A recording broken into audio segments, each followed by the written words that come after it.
Mary Kripabai ఛానల్కి స్వాగతం సుస్వాగతం. నా పేరు మేరీ కృపాబాయ్, కథా రచయిత్రిని. ఇప్పటికీ 400 కథలు పైగా ప్రచురించబడ్డాయి. వివిధ వార మాసపత్రికల్లో అవి చోటు చేసుకున్నాయి. రేడియోలోను టెలివిజన్లో కూడా అనేక కార్యక్రమాలు చేపట్టడం జరిగింది. మరి ఈ నేపథ్యంలో నేను ప్రతిరోజు కూడా ఒక్కొక్క కథ గురించి మీకు చెబుతున్నాను. అలాగే ఈ మధ్య కొన్ని రకాల కాన్సెప్ట్స్ ఒక శీర్షిక తీసుకుని చెప్పడం జరిగింది. అన్నీ కూడా నా ఆలోచనలన్నీ, భావాలన్నీ కథ చుట్టూనే తిరుగుతూ ఉంటాయి. కథలు రాయడం అన్నా, కథలు చదవడం అన్నా నాకు చాలా ఇష్టం. ఈ నేపథ్యంలో మరి ఈరోజు మీకు ఏదైనా ఒక కథ గురించి చెప్పట్లేదు, ఏదో ఒక కాన్సెప్ట్, ఏదో ఒక శీర్షిక గురించి చెప్పట్లేదు. ఏకంగా నా పుస్తకం గురించి, నా బుక్ గురించి చెప్తున్నాను. నా మొదటి బుక్ కథాంజలి. దీనిలో 100 కథలు ఉన్నాయి. ప్రతి కథ కూడా పబ్లిష్ అయింది, ఏదో పత్రికలో పబ్లిష్ అయింది. సో వివిధ పత్రికల్లో పబ్లిష్ అయినటువంటి కథలుని కూర్చి కథా సంపుటిలాగా వేయడం జరిగింది. మొదటి కథ మార్పు, దాని గురించి ఏం చెప్పట్లేదు, కానీ మొట్టమొదటి కథ మార్పు ఆంధ్రభూమి వీక్లీ 9/9/2004లో పబ్లిష్ అయింది వీక్లీలో. అది మొట్టమొదటి కథ నాది. అది పబ్లిష్ అయినప్పుడు నా భావాలు, నా యొక్క ఫీలింగ్స్ చాలా డిఫరెంట్గా ఉన్నాయి. అంటే ఏంటంటే ఆ సంతోషం అటువంటిది.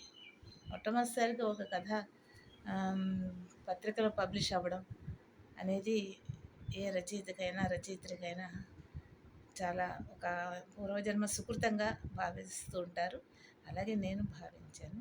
ఆనాటి నుండి ఈనాటి వరకు 400 కథలు పైగా వివిధ పత్రికల్లో పబ్లిష్ అయిన నేపథ్యంలో నా యొక్క భావాలు, భావోద్వేగం చాలా సంతోషదాయకమైనది. ఓకే, అయితే ఈరోజు నా మొదటి బుక్ కథాంజలి గురించి మీకు చెప్తున్నాను. ఈ పుస్తకంలో 100 కథలు వేయడం జరిగింది. 100 కథల సంపుటి, అన్నీ నా కథలే, అన్నీ పబ్లిష్ అయినవి. సో కథాంజలి మేరీ కృపాబాయ్ కథలు అని ఉంటుంది. సో ఇది 2000 కాపీస్ ప్రతులు ప్రమోట్ అయినాయి.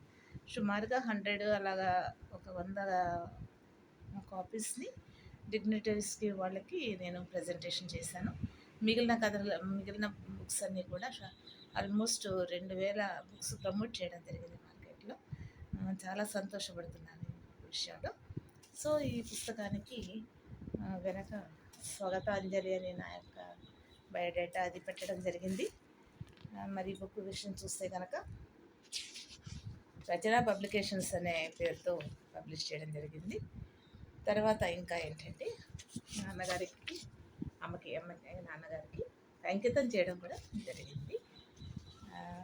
ఒకటి కాటూరి రవీంద్ర త్రివిక్రమ్, గొప్ప రచయిత. ఈయన ముందు మాట రాయడం జరిగింది. చాలా చక్కటి అక్షర సుమాలు అనేటువంటి టైటిల్తో ఆయన నా గురించి, నా రచనల గురించి రాసినటువంటి విషయాలు చాలా వర్ణనాతీతంగా ఉన్నాయి. చాలా సంతోషం. తర్వాత కృతజ్ఞతాంజలి అనేటువంటి ఒక శీర్షిక పెట్టాను. దానిలో నేను ఓన్గా కృతజ్ఞతలు తెలియచేయడం అన్నమాట, పాఠకులకి కానీ సంపాదకులకి కానీ. తర్వాత కథల వరుస అని ఉంటుంది. ఇందులో 100 కథలు వరుసగా ఉంటాయి. మొదటి కథ మార్పు, లాస్ట్ కథ చేతల మనిషి అనే కథ. సో ఈ మధ్యలో ఉన్న కథలన్నీ మొత్తం 100 కథలు. అలా ఈ పుస్తకం నుండి తీర్చిదిద్దడం జరిగింది. కలిమిశ్రీ గారు, ఆయన చక్కటి పబ్లిషర్, ఆయన పబ్లిష్ చేయడం జరిగినటువంటి పుస్తకం.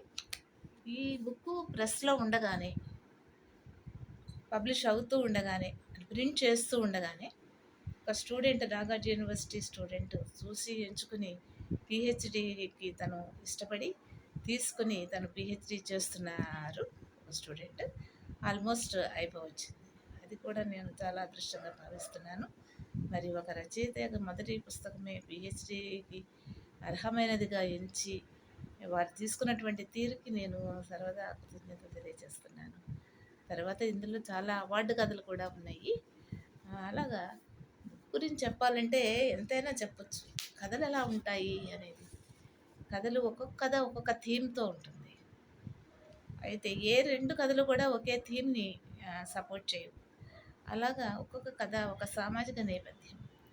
ఏదో ఒక సమస్యను తీసుకుని దాన్ని సాల్వ్ చేసే ఉద్దేశం. అట్లా ప్రతి పాఠకుడు కూడా సంతోషపడి, అయ్యో! కథ అప్పుడే అయిపోయిందే అని విచారపడే పరిస్థితి. అంత చక్కటి కథలు నేను రాయగలుగుతున్నందుకు, నా కలం నుంచి జాలువారుతున్నందుకు నాకు చాలా సంతోషం. ఈ బుక్ ఎక్కడెక్కడికో వెళ్ళి ఎందరి చేతిలోనూ ఉంది. ఆంధ్రప్రదేశ్ అంతటా చివరికి అమెరికాలో కూడా అక్కడి నుంచి కూడా ఎవరో ఫోన్ చేశారు. మీ బుక్ మా దగ్గర ఉందండి, బాగుంది చాలా అని చెప్పి. అంటే ఏదో చెప్తూ ఉంటారు, రవి కాంచనిచో కవి కాంచును అని. నేనైతే అమెరికా వెళ్ళలేకపోయినా, డిఫరెంట్ ప్లేస్లకు వెళ్ళలేకపోయినా నా బుక్ మాత్రం అలా అలా ప్రయాణం చేస్తూనే ఉంది. నేను చాలా సంతోషపడుతూ ఉంటాను. ఎవరెవరు ఆర్గనైజేషన్స్ వాళ్ళంతా కూడా చూసినటువంటి బుక్ అలా ఎలా వెళ్ళింది అంటే మనం అలాగ ప్రమోట్ చేయడం ద్వారా, గ్రంథాలయాల ద్వారా అలా వెళ్ళినటువంటి బుక్ ఇది. ఒక ఆర్గనైజేషన్ వాళ్ళు ఈ బుక్ని చూశారట.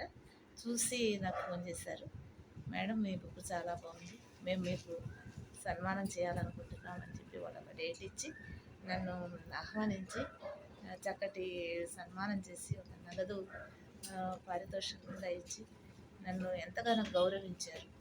అలాగా ఇక లోకల్గా అయితే ఎంతోమంది నన్ను గౌరవించడం జరిగింది. ఎక్కువగా వెళుతూ ఉంటాను, సాహిత్య సభలకు వెళుతూ ఉంటాను. ఏ సభ కూడా మిస్ అవ్వకుండా ప్రతి సభలోనూ నా హాజరు ఉండేలా నేను చూసుకుంటున్నాను. కథాంజలి అంటే నాకు కూడా ఇష్టం చాలా. ఇది మొదటి కథల సంపుటి కాబట్టి ఇది వెలువరించినప్పుడు, దీన్ని రిలీజ్ చేసినప్పుడు నా యొక్క ఫీలింగ్స్ చాలా అద్భుతంగా ఉన్నాయి. మరి అప్పటి నుంచి ఇప్పటికీ ఎన్నో వేల కథలు, ఎన్నో వేల పుస్తకాలు ప్రమోట్ చేయడం జరిగింది. మరి చిన్న వీడియోని మీరు ఆదరిస్తారని కోరుకుంటున్నాను. Thank you very much.